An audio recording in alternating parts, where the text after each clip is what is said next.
Assalamualaikum warahmatullahi wabarakatuh.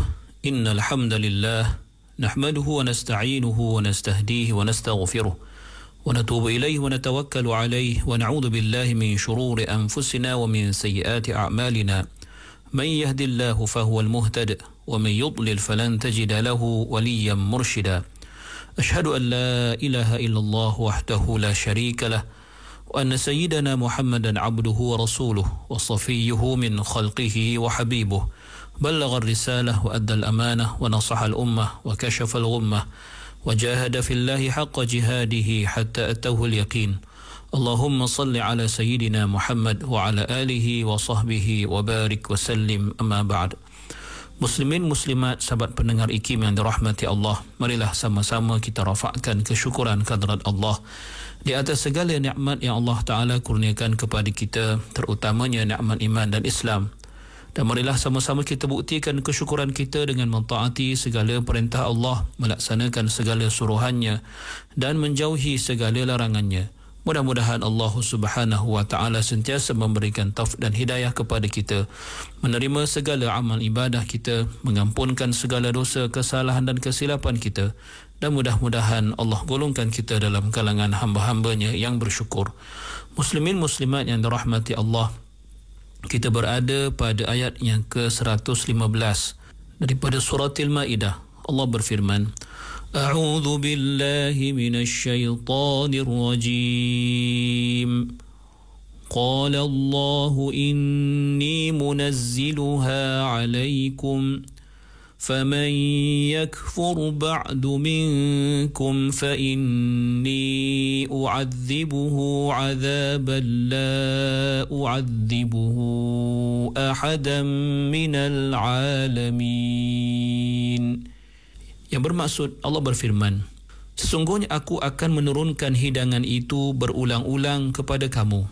Kemudian sesiapa di antara kamu kufur ingkar sesudahnya, yakni turunnya hidangan itu, maka sesungguhnya aku akan menyiksanya dengan azab sengsara yang tidak pernah aku seksakan seseorang pun dari sekalian makhluk. Muslimin muslimat yang dirahmati Allah Subhanahu wa Ta'ala, dalam ayat ini Allah Subhanahu wa Ta'ala menamatkan pengkisahan berkenaan dengan Al-Ma'idah dan apakah yang berlaku mengenainya, terutamanya di antara Nabi Isa AS dan juga pengikutnya golongan Hawariyun. Maka Allah berfirman, Qala Allahu inni munazziluha 'alaikum, hinggalah ke akhir ayat. Pada kalimah munazziluha terdapat dua qiraat yang mutawatirah.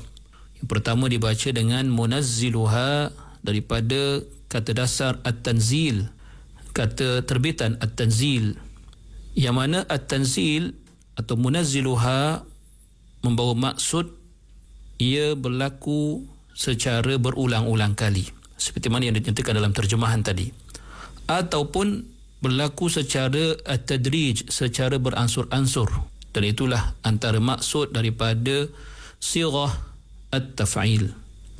Adapun qiraat yang kedua iaitu munziluha daripada al-inzal, yang membawa maksud turunnya adalah dengan sekaligus. Maka ini bermakna Allah Ta'ala berfirman, sesungguhnya aku menurunkan ke atas kamu wahai Hawariyun Al-Ma'idah, hidangan daripada langit, kerana aku memperkenankan doa Rasul yang kuutuskan iaitu Isa alaihissalam. Faman yakfur ba'du minkum, maka barang siapa yang kufur setelah turunnya hidangan itu dalam kalangan kamu wahai golongan Hawariyun yang meminta hidangan tersebut, fa inni u'adzibuhu 'adzaban la u'adzibuhu ahadan minal 'alamin, maka sungguhnya Allah Ta'ala akan mengadab orang yang kufur dengan ayat-ayatnya, terutamanya dalam konteks ini hidangan yang telah diturunkan daripada langit, dari langit itu. Allah berjanji akan mengazabnya dengan suatu azab yang tidak pernah Allah mengazab sesiapa pun dengan azab tersebut terhadap sesiapa pun pada zaman itu atau sesiapa pun dalam alam ini keseluruhannya. Maka ini merupakan suatu penegasan daripada Allah Subhanahu wa taala terhadap orang yang ingkar dan kufur terhadap tanda-tanda ayat-ayat Allah Subhanahu wa taala. Setelah Allah memperlihatkannya dan membuktikan bahawa ini adalah sebagai dalil, sebagai bukti, sebagai hujjah yang jelas terhadap kebenaran Rasul dan apa yang dibawa oleh Rasul. Maka di dalam frasa fa inni u'adzibuhu terdapat kata ataupun terdapat huruf yang menunjukkan penegasan, iaitu inna, fa inni, sesungguhnya aku, kata Allah Subhanahu wa taala. Dan ditambah lagi dengan masdar fa inni u'adzibuhu azaban. Azaban di sini membawa maksud ataupun sebagai suatu masdar atau maf'ul mutlak yang berfungsi untuk menegaskan tentang azab itu benar-benar akan pasti berlaku. Ditambah lagi dengan penegasan seterusnya apabila Allah menyifatkan azab itu sebagai azab yang tidak pernah Allah mengazab dengannya sesiapa pun dalam dunia ini atau dalam alam ini. Maka kesemua penegasan-penegasan ini membuktikan betapa tegasnya amaran Allah Subhanahu wa taala dan betapa berisikonya setiap sesuatu yang telah dibuktikan atau yang telah ditunjukkan secara jelas di hadapan mata mereka, mata kepala mereka, dengan sejelas-jelasnya yang sepatutnya tidak akan menyebabkan sesiapa pun kufur selepas itu dengan janji Allah. Dan janji Allah itu pasti berlaku kerana Allah tidak akan memungkiri janjinya. Muslimin muslimat yang dirahmati Allah Subhanahu wa taala. Kerana kekufuran setelah semua itu ditunjukkan, pastinya kekufuran itu sebabnya bukanlah kejahilan, tetapi sebabnya ialah kedegilan, sebabnya adalah keengganan, sebabnya adalah hasad dan dengki, yang semua itu menunjukkan bahawa mereka atau golongan yang kufur, yang kafir ini berhak untuk mendapat azab yang paling pedih, yang paling dahsyat daripada Allah Subhanahu wa taala. Di sini dibawakan perbincangan oleh almarhum Syekh Muhammad Sayyid Tantawi, pengarang kitab Al-Wasit, At-Tafsirul Wasit, menyatakan bahawa terdapat dua persoalan yang berkaitan dengan ayat-ayat yang sedang kita bicarakan bersama ini. Di antaranya ialah persoalan yang pertama, iaitu pandangan-pandangan ulama tentang keimanan, golongan Hawariyun. Dan masalah kedua ialah pandangan ulama tentang turunnya Al-Ma'idah itu ataupun tidak turun. Maka dalam persoalan yang pertama dikatakan bahawa punca ataupun faktor perselisihan ulama dalam menentukan keimanan sama ada Hawariyun ini golongan yang beriman ataupun tidak beriman, kembali kepada kata-kata mereka, iaitu golongan Hawariyun kepada Nabi Isa AS, seperti mana yang dirakamkan oleh Al-Quran.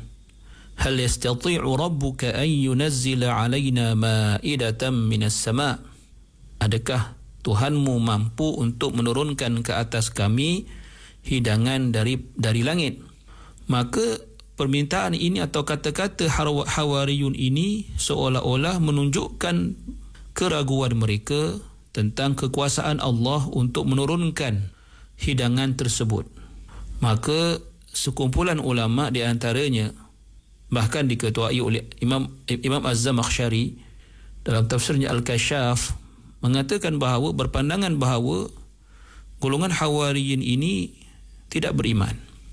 Walaupun sebelum itu mereka mengatakan, yang Allah rakamkan, qalu amanna washhad bi annana muslimun. Mereka berkata, kami sesungguhnya beriman dan bersaksilah bahawa kami adalah orang-orang yang menundukkan diri. Membawa maksud bahawa mereka berkata kepada Nabi Isa bahawa kami beriman dan bersaksilah bahawa kami orang yang merendahkan diri atau menyerahkan diri. Pada waktu yang mereka katakan pada waktu yang sama juga mereka mengatakan, hal yastati'u rabbuka, adakah Tuhanmu wahai Isa mampu untuk menurunkan hidangan dari langit ke atas kami? Seolah-olah mereka itu mendakwa keimanan dan keislaman mereka dengan suatu dakwaan tetapi tanpa sebarang keyakinan dan tanpa sebarang ketundukan atau penyerahan diri.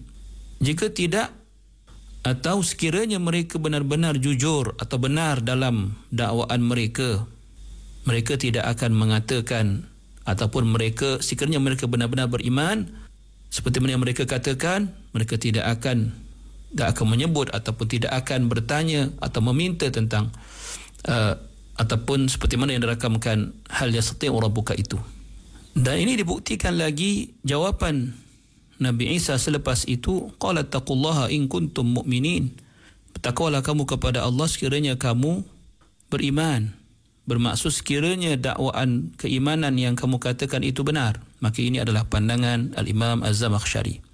Adapun pandangan jumhur ahli tafsir bahawa golongan Hawariyun tatkala mereka mengatakan atau meminta kepada Nabi Isa yang Allah rakamkan hal yastati'u rabbuka itu, mereka dalam keadaan beriman.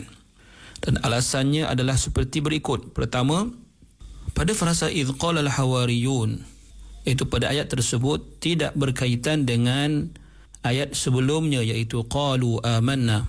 Kerana idh di situ adanya kata kerja di awalnya iaitu udhkur, iaitu sebutlah, ingatlah, kenangkanlah. Maka inilah yang menjadi keutamaan dan tarjih oleh seperti Al-Imam Abu Su'ud dalam tafsirnya. Bermaksud idh qala al-hawariyun itu adalah kata-kata yang baru dan tidak ada kaitan. Maksudnya berkenaan dengan apa yang disebutkan untuk menjelaskan apa yang berlaku di antara Nabi Isa dan juga Hawariyun pada ketika atau peristiwa yang berbeza. Alasan yang kedua ialah tatkala golongan Hawariyun berkata kepada Nabi Isa hal yastati'u rabbuka, itu tidak mencabut iman daripada hati mereka.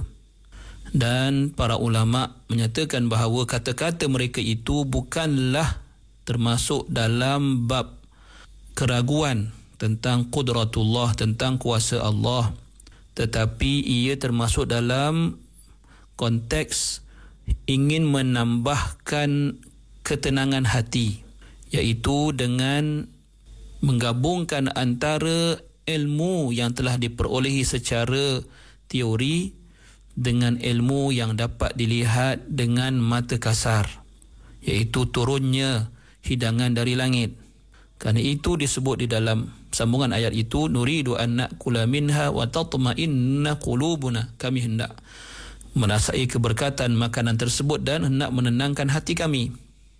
Dan ini samalah seperti Nabi Ibrahim AS tatkala meminta daripada Allah, wahai Tuhanku, Rabbi arini kaifa tuhyil mauta, wahai Tuhanku, tunjukkanlah aku bagaimana engkau menghidupkan yang telah mati.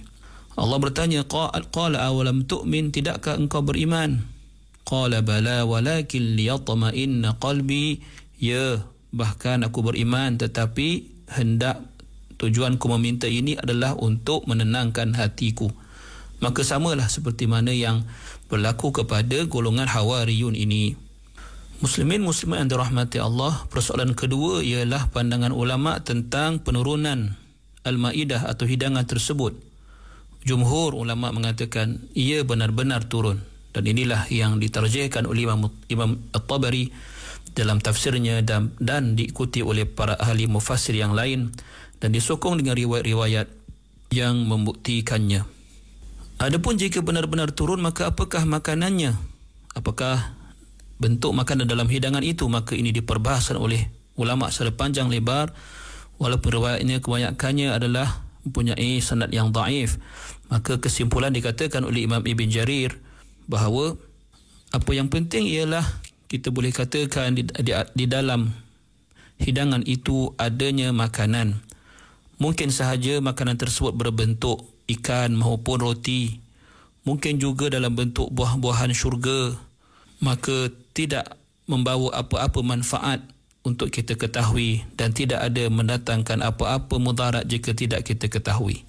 Muslimin rahmati Allah. Adapun Al-Imam Al-Hasan Al-Basri pula dan juga Mujahid, Imam Mujahid mengatakan bahawa hidangan itu tidak diturunkan dan menyatakan bahawa ia adalah semata-mata suatu perumpamaan yang Allah Subhanahu wa taala berikan, tetapi tidaklah turun apa-apa sekalipun, yang mana ia bertujuan untuk melarang manusia daripada meminta-minta mukjizat daripada para anbiya.